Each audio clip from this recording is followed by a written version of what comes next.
Jadi sebenarnya masyarakat itu adalah potensi yang sangat besar ya untuk penanggulangan stunting ini ya. Iya. Ya memang tadi itu seperti yang saya katakan bahwa di setiap desa ada dibentuk TPPS ya, tim penanggulangan percepatan penurunan stunting ya, tim percepatan penurunan stunting. Ya memang saya tidak tahu persis bagaimana proses pembentukan TPPS di setiap desa itu. Ya, ya tentu kalau yang saya tahu kepala desa kan akan jadi ketuanya. Kemudian di situ juga duduk ibu kepala desa sebagai ketua PKK desa. Kemudian di situ ada mungkin duduk beberapa tokoh masyarakat. Bla bla bla. Ya ya kalau desa itu cerdas ya, dia tentu akan mengajak orang-orang yang punya kepedulian untuk ikut dan bisa saja tidak perlu ya namanya member itu tidak perlu harus ada SK ya kalau saya ya. Cukup dengan mengajak beberapa yang mungkin tinggal ditentukan namanya sebagai anggota bla bla bla ya.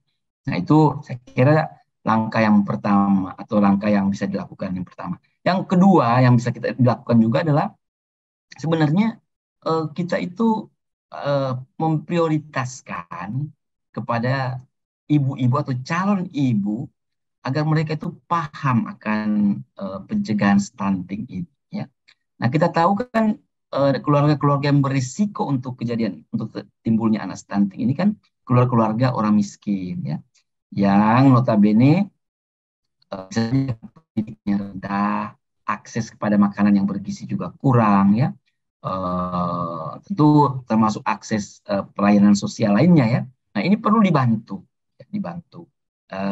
Ya hasil penelitian misalnya kita itu pernah ada penelitian mahasiswa saya itu kalau ada ibu hamil miskin atau kurus katakanlah, ini kan beresiko pada janin dalam kandungannya.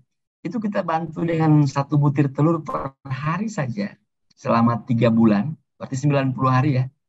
Itu hasilnya sangat sangat signifikan ya, memperlihatkan pertambahan berat badan ibu, baru hasilnya anak lebih baik ya. Ini kepedulian seperti itu bisa dilakukan. Misalnya kalau kita temukan satu ibu hamil yang miskin, yang notabene memang dan juga pendidikannya rendah apalagi. Nah, kita cari masyarakat yang bisa membantu ibu ini, terutama untuk memenuhi kebutuhan makanannya setiap hari. Jangan sampai dia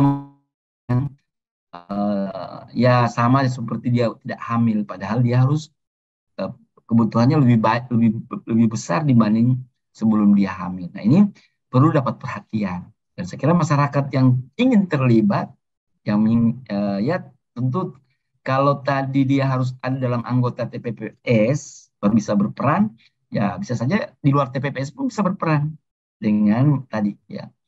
Kalau tuh ada gerakan-gerakan masyarakat yang apa katakanlah ya, eh, persatuan ibu-ibu yang mau peduli dengan ini itu lebih bagus lagi. Jadi di luar TPPS ada kelompok masyarakat yang bergabung untuk eh, melakukan pembinaan atau pendampingan pada ibu-ibu yang berisiko tadi, terutama utamanya ya ibu-ibu dari keluarga miskin tadi.